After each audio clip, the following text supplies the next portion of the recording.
it is I, Omnibrennen. Welcome again to another episode of Omnicorner, and oh no, it's happening. An omnibus has come out, and it is Peter David's incredible Hulk. Yeah, Hulk fans rejoice.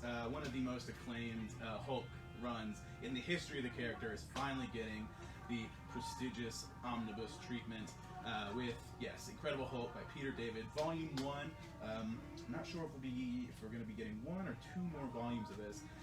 It's possible that it's going to be two more volumes because, as it states here, Peter David wrote this series for 12 years. In fact, that was kind of a record set. You had sort of Peter David and Chris Claremont vying for the longest run record because he was writing Uncanny X-Men at the time, and Peter David was redefining the Hulk yet again. The Hulk, as we know, is a character who's got so many different states, different beings. Not all of it rage, but this was definitely refocusing the Hulk into that rage point. We'd seen a lot of the Hulk in prior years. This series started 86, 87, something like that. Sort of mid to late 80s. So before that, we had sort of Professor Hulk, who was kind of, he had the strength of the Hulk, and he had the smarts of Banner, and he was a good dude. He was kind of a square Hulk, but people were getting a little tired of that. The sales were kind of dipping, and so not a lot of people wanted to hop on and write the Hulk.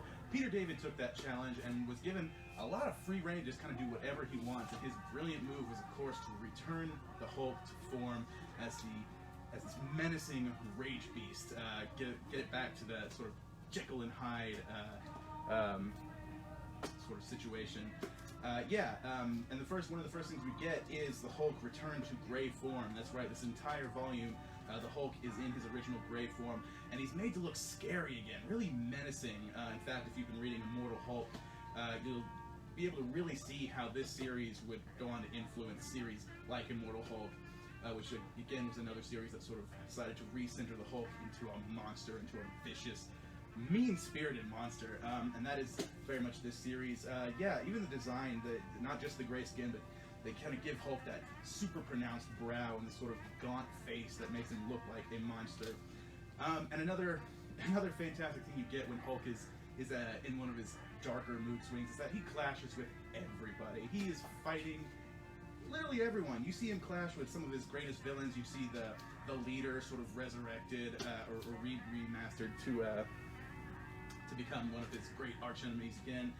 He fights the Abomination, but he also fights other superheroes. He clashes with fellow Avengers like Iron Man. He clashes with Spider-Man. He even fights Wolverine. If you have seen the sort of famous Marvel cover image, a close-up of Wolverine, claws drawn and reflected in the shiny adamantium claws is the Hulk's face. That is in here. That comes from this run.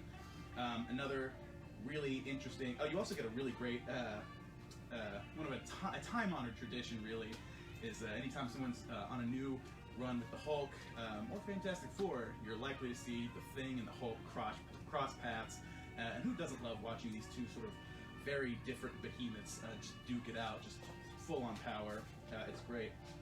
Another cool thing is that, Peter David got to work with a lot of really great artists on this run. I mean, he wrote it for 12 years. He one of the most notable artists was a rising star, Todd McFarlane, before he would go on to change the game with Spider-Man and then go on to found Image and create Spawn and all that. He did a collaboration with Peter David as part of his run. You also got artists like Herb Trimpe and Steve Englehart, Steve Englehart as a writer, Dwayne Turner, and others, Eric Larson. This is a really awesome volume. If you've been looking for one of the greatest Hulk runs to read, it really helps that they've put this together because, those old issues can be really hard to track down, especially those early McFarlane issues, if you're looking to get a complete collection. So the Omnibus is really good for that because it takes everything from Peter David's first issue and then everything he did after that and sort of condenses it down into a single volume here. Specifically, this gives you Incredible Hulk number 328, and then 331 through 368.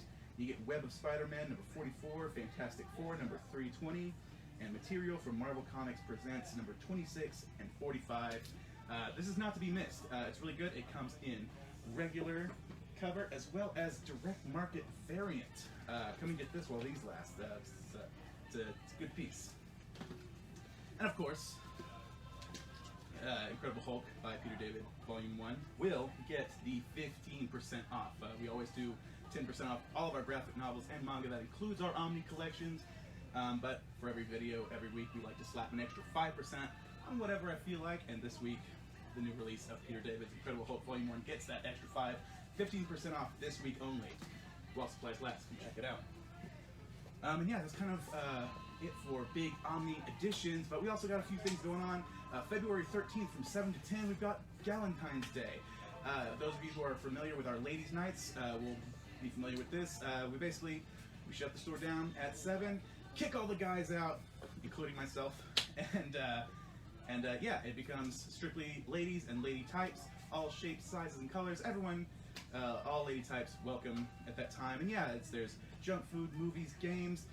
All of our female-created comic books get an extra 15% off during that event. It's a lot of fun. Definitely recommend coming to check that out. And then also every last Tuesday of the month, I believe that's the 28th this month, we have a book club hosted by our own Nolan Buru. He is doing Prince of Cats, which by Ronald Woodley. Prince of Cats, which is a very interesting sort of modern retelling of Romeo and Juliet. In fact, it was announced recently that Spike Lee himself would be directing a film adaptation of this comic. So yeah, if you want to get on top of that, read the source material, even have cool discussions about it, that is like I said, it's the last Tuesday of every month, I believe starting at 7. Yeah, come check that out. This looks super cool. The art is really stellar. Highly recommend that. And of course, that Spike Lee's directing the movie. You know, it's one of those directors with a very, you know, kind of clear voice and vision. So I'm really excited to see that. And that is about it for this week. Of course, we'll see y'all tomorrow for Throwback Thursday. And who knows what we got going on for Sunday. Of course, we always have Manga Mondays every Monday. And then I'm sure last night you saw Super Ty and Comic Book Brando run down our new comic releases that are out today. It means they come in and grab your new releases. Everything's here. I think everything. I hope I got everything. Oh gosh. I got to double check on that. Enough rambling. Time for rage. As always, Omnis to the people.